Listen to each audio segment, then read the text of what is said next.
Hi, it's Richard Moore from Racing Profits Guides, and we're up here at Manor House Stables with trainer Tom Dascombe. We're going to talk a bit about Tom's career to date, the development of Manor House, and also a couple of courses that Tom sends his horses to. First of all, Tom, thanks for your time today. No problem at all. Just lead us through the early years and what got you into horse racing initially? My grandfather, my father. My earliest memories are going horse racing to Bath and Chepstow and Newton Abbot and courses like that. Yeah. So you were born Bristol way, was that right? That's right, yeah. Down that way, so it was all your local courses you used to go around. And then through school, did you ride at all when you were started riding about 4. Got competitive in the pony club and all that sort of stuff, all the way through my sort of schoolhood. Wanted to just be a jockey from the age of 4. Did you? And then you had a bit of a summer season. Was it Henry Candy you went to for? Yeah, I spent the summer holidays at Henry Candy when I was 15, and as soon as I left school, I went to Martin Pipes. Right, and then you actually rode for Martin, did you? Had a few years as a conditional jockey for Martin. It was a wonderful experience. You learnt a lot from Martin, obviously. He was. Well, I think ahead Martin. Of his time, was he? Yeah, he was pretty inspirational. The way he trained his horses. Yeah, he was ahead of the game, wasn't he? And got them fitter, and it was a good learning curve. But also, with other West Country trainers, and it was an enjoyable 10 years as a relatively unsuccessful jockey. And you had how many winners, did you say? I think it was 96 in total. 96. But it taught me a lot. All over the jumps. Yeah. And then you come obviously into the more of the training career. Your early years, were they with Rafe Beckett? Did you go to Rafe first, or? Had a spell with Rafe. We were friendly from when I worked at Martin Pipes. We worked together there. Worked for Rafe, did a bit of time in America. And then really I think the biggest inspiration to set up training was working for Mike de Kock. We had horses in South Africa, he had horses in South Africa, and I looked after the ones that were in Dubai and England and wherever else. Right, and you were very instrumental in the training. Did Mike teach you all his techniques, how he trained horses then? Or? Well, I mean, he used to come over to Dubai probably about 6 weeks before the World Cup himself, but up to then he just used to say work them as hard as you can and feed them as much as they'll eat. And that was his basic That was premise. basically it, yeah. Keep them very, very fit. Yeah. That is. And then that obviously moved on to you going on your own. Your first was down in Lambourne, was it? The first Correct, set yeah. Set up about 9 years ago now. I think it's our 9th season. Had 4 great years in Lambourne. And started very small, did you then? Yeah, I think we moved in with sort of 6 horses. Ended up with about 90, so it was good progress. And then you just tell us a little bit about how you met Michael Owen and Andrew Black, and obviously. Well, I used to train for Andrew in Lambourne. I used to train his horses, some of his horses there. So I knew him, and then this came about, quite quickly. Michael asked me if I'd think about coming up here, and I spoke to Bert, and we formed a partnership, and that was how it all sort of happened in a couple of months. Lovely. Right, we'll talk in the next part of the video then about Manor House and how it's set up and how it's developed over the past 4 or 5 years. It'll be great. Thanks for that. Right, Tom, let's talk a bit more about Manor House then, and what's developed over the past 4 or 5 years here. You were telling me earlier that this was all built when you moved from Lambourne, but originally it was just a farm here, is that right? That's right. Originally it was, what's the word I'm looking for, an arable farm. Michael built a lot of new facilities and needed, a trainer in that could fill the stables. We moved here with about 110 horses, I think, when we first moved in. You were saying quite a few of yours from Lambourne. Yeah, we brought 70 or something up from Lambourne. And then since I've been here in the last 4 years, we built a new gallop, which has meant a new driveway. We put in lots of paddocks, and we built a veterinary unit and a swimming pool. So, there's been quite a lot of development. And real state-of-the-art facilities, you've constantly added to it. Everything's new, everything's functional, and everything's close, so it's you know, it's labour saving and hopefully, you know, efficient. And you said there's around 90 horses here. That's right. A year, and you sort of rotate. You buy, obviously, out buying yearlings every year as well at the sales. About 40 a year, did you say? Yeah, I tend to have a sort of even split of 45, you know, elder horses, 2-year-olds. Tend to go out and buy between 35 and 45 yearlings, depending on what we need, and then find owners that want to keep them here and race them from here. And what level are you looking for when you're buying your yearlings? And you're always looking at the top class ones, are you? Well, you hope so, don't you? I mean, what you're looking for is in your budget. That depends what your budget is. But we're trying, you know, buy a spectrum of horses from some less expensive to, you know, more expensive, depending on what the client base is that, you know, requires a horse. And just run through some of the horses you've got here then in the stables. Obviously Brown Panther, I'd say, is one of your most favourite, or one of your most famous horses. Any others that really stand out? You think I'm proud of that over the years? Oh, I think there's lots of horses you can be proud of. You know, I mean, one of my favourite horses that I've had to train was a horse called Firth the Fifth that I bought for £5,000.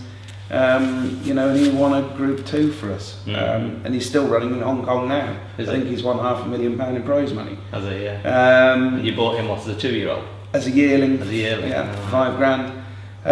There's lots and lots of horses you can be proud of, but I mean, I think you're proud of them for various different reasons, and it's not always because of their ability.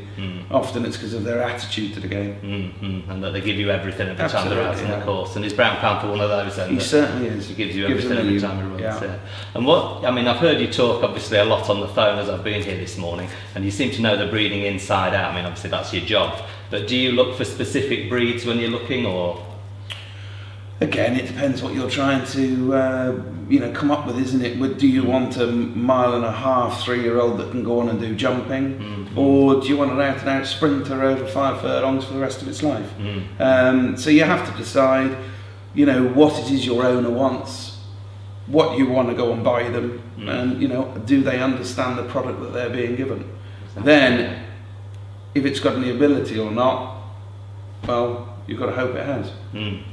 And do you also run, I mean, obviously I've seen this, the syndicate you run here at Manor House. Just tell us a little bit about that. Yeah, we've got a few partnerships, and we've got a racing club which has luckily been hugely successful this year with one horse in particular called TrinityElite.com, who has run in the first 3, I think his last 12 starts.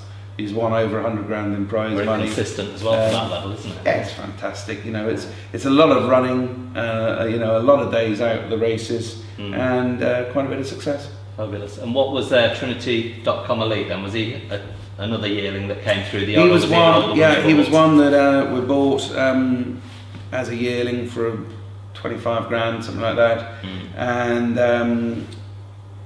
Well, anyway, we ended up acquiring him back off the owner, and he's blossomed as an elder horse. Syndicate horse, yeah, fabulous. Well, it's nice to know that as well, that you're not just buying a horse in for a syndicate, it's actually a horse that you've seen all the way through from being a yearling, isn't it? Absolutely, yeah. So over the last 4 or 5 years, obviously it's built up the success here.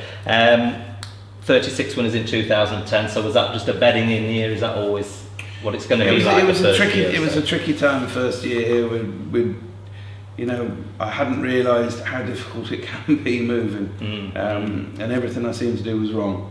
But anyway, we got through it, and we're still plodding on. So. And you moved the family and everybody up here then? Absolutely, yeah. You're all up here. You've got the young family, haven't you?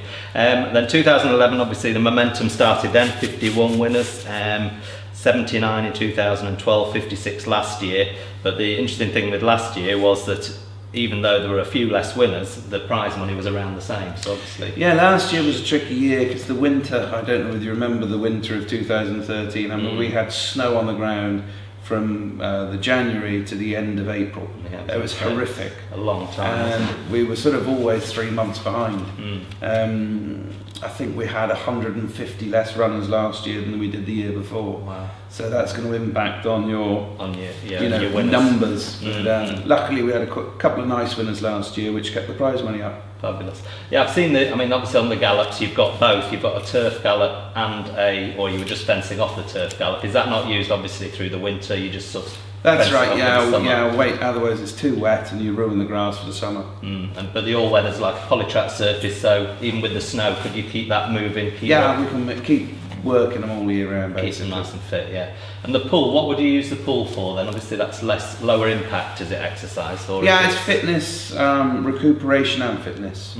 So it depends on whether you're wanting to give a horse extra work, so gallop it and swim it, or whether it's perhaps had an injury and instead of being on box rest you can keep it, you know, pretty fit, so that it'll take less time to get back onto the track. I suppose certain types of horses enjoy that as well, do they? Is it something that a lot of the elder horses tend to like to keep off their feet on the gallops, you know. protects them a bit more? Yeah. Yeah, fabulous. Well, that's a great insight to the Manor House stables. Thanks for that. No worries. Let's talk a little bit about Doncaster, Tom. Again, a big left-handed flat galloping track. Yeah, it should suit our horses really well. You know, good drainage, fast ground, nice sprint track. We just have no success there at all. Is it a bit like York then, do you think? Just the competitive races? Don't know what it is. Don't know what it is. Just doesn't suit us. We've had a few seconds, notably Brown Panther and St Ledger. I couldn't name you 3 horses that won there in the last 5 years. You know, it's a funny thing. It should be ideal. Should suit our horses. For some reason, it doesn't. And on the St Ledger trip, let's talk about Brown Panther then in the St Ledger a bit to get a feel for the course. Do you give any specific instructions to jockeys when they're riding there, or do you leave it all to the jockey? Yeah, pretty much. I mean, that day, for example, Fallon was riding it. Well, you don't need to give him too many instructions, you know. Probably not. You know, it's pretty simple. It's you come down Rose Hill and you've got a long sweeping bend, and then you're presented with quite a long stretch in front of you. It's a proper stayers track. So do you think positions everything on that track? Well, you don't want to be wide. No. You don't want to be wide. No, it push you too far wide, especially on that, like you say, after Rose Hill, the way it comes round, it's turning for a long way, isn't it? Turning for a long way, and every one you're off the rail, you're giving away ground. And then they swing into the straight. They've got a long straight again, very like York, very like Nottingham, probably about over 4 furlong straight, isn't there? Again, is it? Do they kick for home straight away, or again, is it depending on the pace of the race? Yeah, I think, you know, you can come from the back at Doncaster, but I mean, if you're turning in front and they're still coming around the bend, you know, you can nick a length or 2 out of them if you kick early. Yeah, and then obviously the straight track. You said you've had runners in the link and things like that. Anything specific you look for there? Any draw bias that you can see? There is draw bias, isn't there? But I think that all depends on how much racing they've had and how much the rain gets into the ground. It's more of a, you know, on a quick ground there's little draw bias. When it's rained, it can be like most courses, there can be some advantage. Down the middle, do you think, there again? It tends to be, doesn't it? Yeah. Yeah, brilliant. Okay, well, that's great. Thanks for your insights into that. Thanks, Tom. Thank you.